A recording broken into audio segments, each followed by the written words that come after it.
reframe the question. The perception of our reality, we know, is separate in time.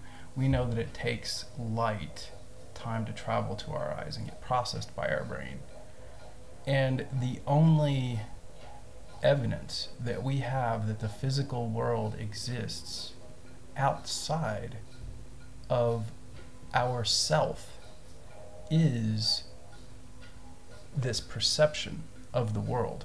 The fact is, from the physics perspective, that we know for sure it takes time for these perceptual impulses to be processed into the construct that we understand as consciousness.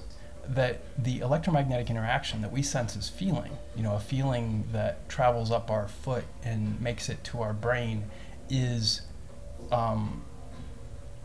in a sense processed, and it has to be processed. And we're not aware of all of the things that are coming into our sensory mechanisms continuously. We focus our attention, we project our intent to feel, our intent to understand, our intent to, in a sense, embody the constructs that we perceive in our physical world, like the candle falling into the water and dumping wax into the tub. In a new location now, it's a different tub. But anyway, so that's the idea. Is the physical reality separate from that movement? Like when I just disconnected, when I consciously disconnected what my physical movement was, when I consciously disconnected my or tinkered with my relationships to my surroundings, I made an error. I had a conscious disconnect between where my foot was and where the candle was. And so, is that mechanism all internal? Could it be that because of the nature of time itself, that we are,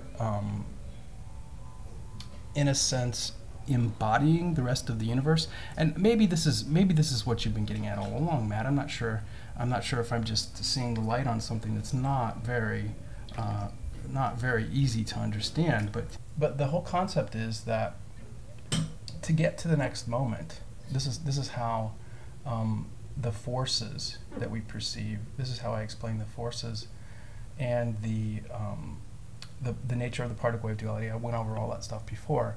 And the concept is rather dense. I mean, it is the concept of ascension. It is the concept of the Merkaba. It is the concept of what Plato was referring to in Timaeus. It's the concept of why the true nature of geometry includes eternity, and not just eternity in the time differentiated sense, but in the time integrated sense. And I'm using the Newtonian mathematical terms there. I hope you'll excuse my calculus. That's differentiation and integration.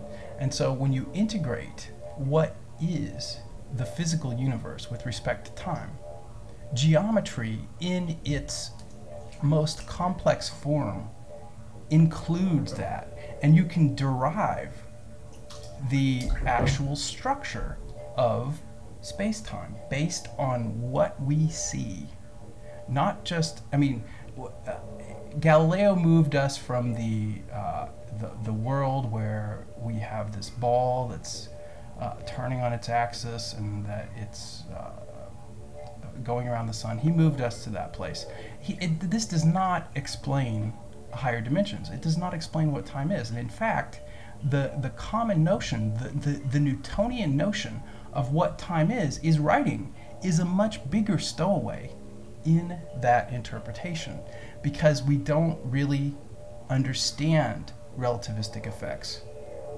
We really don't understand special relativity. We don't understand quantum gravity of general relativity. We don't understand relativistic forces, and they're leading us into this path of multiple dimensions, into multiple worlds, and the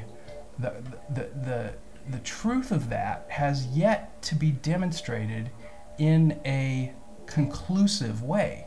And I think that the mistake that quantum mechanics is making is that T in all of the equations, we're still using the classical notion of what time is. That whole concept of movement, that whole concept is embedded into our framework of analysis, and you can use that for ammunition. Go for it. That is some really steep ammunition for anyone that's trying to stand on any camp in quantum mechanics. They're just interpretations. The fact is that they all have the classical mechanics at their core.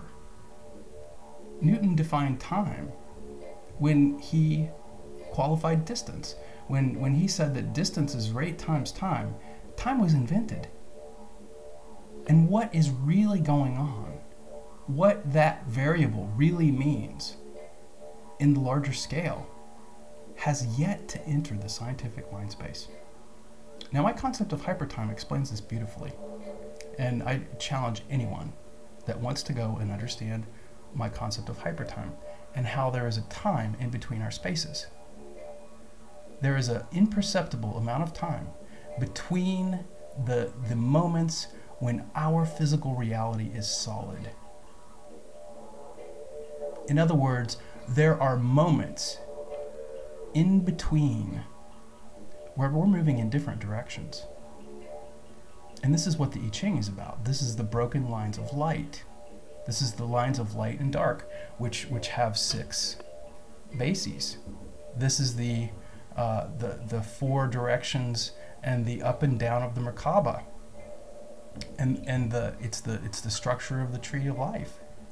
It emulates that concept, that idea that in between our moments there is a lack of continuity that is completely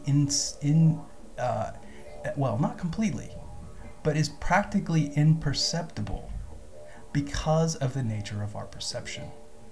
And so this is what, in my view, the church was unable to defend the Merkaba and the ascension from the scientists, from this illusion that we are rotating on our axis and that we're going around the sun. I'm not saying that the universe is going around us. I'm saying that they're both illusions. And I'm saying that the higher understanding of it is even more amazing. And so, this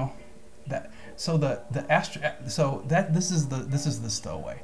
And if you want to bring the enacted, embodied perspective to bear on this, I would love to hear it. I don't know, but you understand the concept. If in the moment, if in a perceptible moment, between our perceptible moments, we move out there, we move away from what we are, and that perception, this is where I bring it back to this enacted perception. This is why I'm asking the question.